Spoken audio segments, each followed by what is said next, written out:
Summer of 2015, it was the 50th anniversary of Fairview. And I got interviewed, I don't know how it came, I got interviewed at Fairview by someone from Global News, because I was one of the people who'd been there on the opening day. I think I was on TV. They gave me like a 3 or 4 minute interview, and then of course for the nightly news, they chop it down to about 20 seconds or something. Much like what I'm going to do here. There you go. Yeah. The Woolworths that was originally here, there was a lunch counter. And in the early 60s, when I was 11 or 12, I used to get 50 cents allowance from my parents at the time. And every weekend, my buddy and I, we'd come up there and sit at the soda fountain and have a Coke and a French fry for 25 cents total. Like one was 15 and one was 10. And I'd have a quarter left over for Mad Money, you know. For Mad Money. Now the Woolworths was exactly where the Uniprix is, right? Is that?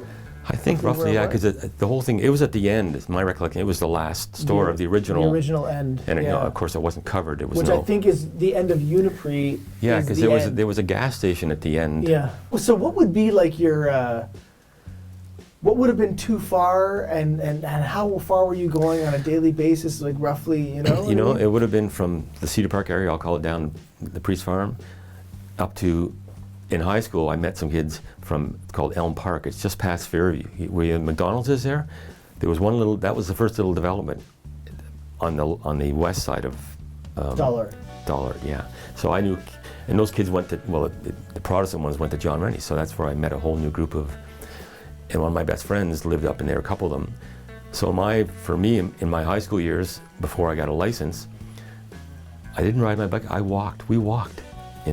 I'd walk. From your house? Yeah. I never hitchhiked. Some people hitchhike, they have stories. Hitchhiked? I was too, oh yeah, I know girls and stuff who hitchhiked up and down St. John's, and guys, I was too much of a wimp, whatever you call it. I never hitchhiked, literally. I walked until I got a license, up until the age of 18. My friends in, you know, Lakeside Heights, I had a bunch of guys that lived around this area, so on weekends, we'd walk everywhere. We didn't have a car. And this one buddy up in Elm Park there, we'd go to Fairview on a Friday night. That Fairview became the big weekend. It's indoors in the winter, you can hang out. And when we go home for the night, I'd just walk right down St. John's Road to Bathurst. It might have been 20 below, whatever. Didn't think about it, just that's what we did, you know. Where'd you hang out in Fairview? Just on the benches or something? Yeah, pretty much. By the statue, or? I'd say the benches. You go browse in stores. Eaton's, I bought a couple of records. Eaton's had a record department. And there was a store called Brasso Records. It was right at the by the main center part. I got busted for shoplifting when Fairview opened. I went into, this is before barcodes and before scanners and anything. I went into Fairview, Eaton Simpson's one time, early after it opened, and I think I might have gone to pay for it, and it was a lineup, so I just stuck it in my jacket and walked out, and I sat on by the fountain there. Next thing I know, I'm grabbed from behind and taken back into an office and got a shakedown by, he said, you can do two things here. You can call your parents now and tell them what you've done, or we'll call them and tell them. Oh, and I'm so I don't know, anyway. Like, is there a third option that doesn't involve my parents? We talked, whatever happened, he finally, I guess he scared me. He finally said, okay, we'll let you go, but you just think about what you've done, and maybe you should tell your parents yourself and just reconsider, kind of.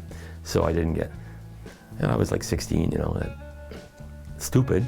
And it's the only time I ever shoplifted that I can remember, you know, so.